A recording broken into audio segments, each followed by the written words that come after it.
ekonomi yang tidak merata. Contohnya Ya banyak.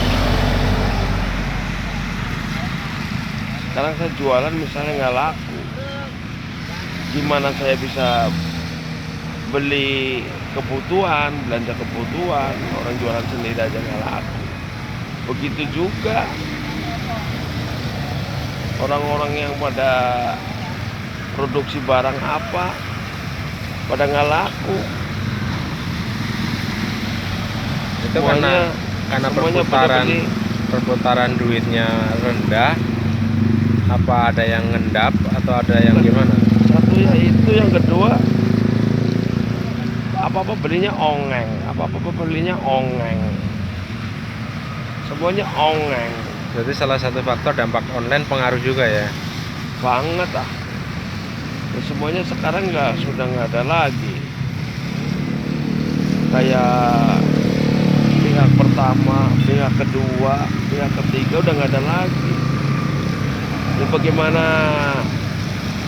orang bisa belanja kalau konsumen satu belanjanya langsung ke pabrik, terus yang lain bagaimana punya duit, dari mana perputaran? Sementara utang pada numpuk, cicilan motor, cicilan rumah,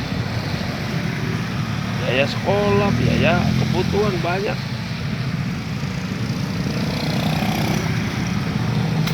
Terus untuk mengatasi daripada masalah itu semestinya gitu, Ongeng ditutup, baru hidup lagi ekonomi rakyat Indonesia bisa makmur mungkin gitu.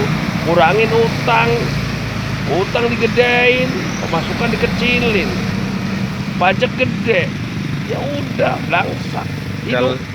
dalam artian kurangin utang itu untuk konsumsi sendiri pribadi Ya, apa semua. pemerintah? Dari pemerintah maupun masyarakat maupun rakyat, utang piutang digede-gedein. Tapi kan butuh bos. Ya itu dia tadi, kita harus bisa menahan kebutuhan. Ada yang penting, ada yang lebih penting. Semuanya penting, tapi ada yang lebih penting. Nah kalau bisa itu yang lebih pentingnya dulu dipikirkan. Sekarang kalau mengikuti zaman ya udah belangsak, yakin. Terus untuk antisipasi zaman yang udah serba canggih teknologi ini gimana dong? Makanya kalau sekarang itu untuk pengusaha menengah ke bawah kayak saya ini, itu harapan punah. Nah untuk mengambil antisipasi saya juga belum tahu mau bagaimana, mau jalan dari mana, membuka usaha apa. Semuanya ongeng. Giliran kita ngikut ongeng, udah nggak bisa, harganya udah dibanting.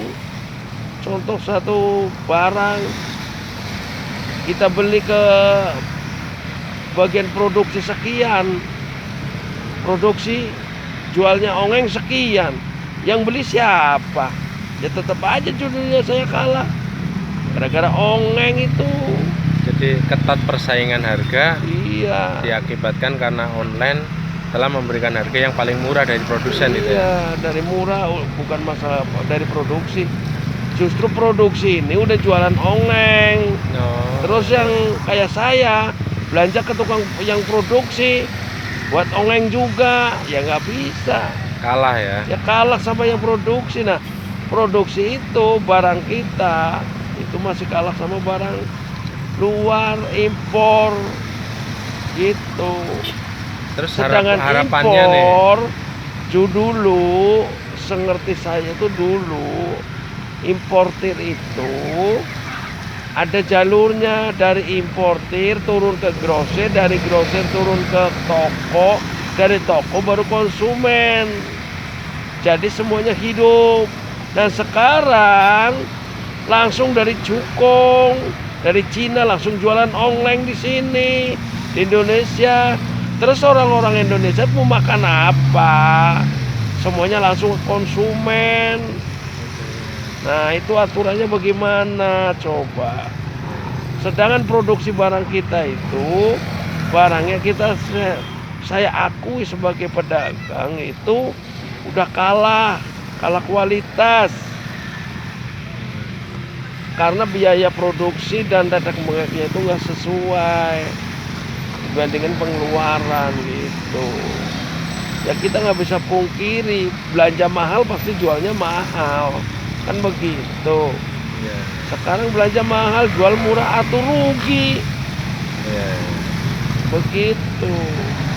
Pokoknya kalau ongeng ini nggak dikenain pajak, itu kedepannya bakalan ambruk. Indonesia ini benar-benar udah Ambruk dalam pengertian apa nih, Bos? ya, dalam pengertian ekonominya udah benar-benar buntu. Yang nggak main Mentok. online gitu maksudnya? Iya, ya semuanya gara-gara digital ini. Terus harapannya apa nih, Bos? Harapannya ongeng ditutup. Itu kita pedagang diatur sama pengusaha mandiri, tapi ada yang ngatur satu diatur gitu kita kan.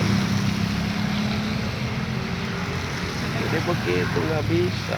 Ada siklus kesinambungan nggak antara biar online tetap jalan, terus yang konvensional juga jalan gitu? Ya supaya satu-satu jalannya harus diatur dengan dari segi pajak, mungkin buka toko itu udah itu kenain pajak. Jadi tidak semua semata-mata orang itu cuma ngacak-acak online doang. Ada sebagian orang itu cuma ngacak-acak harga.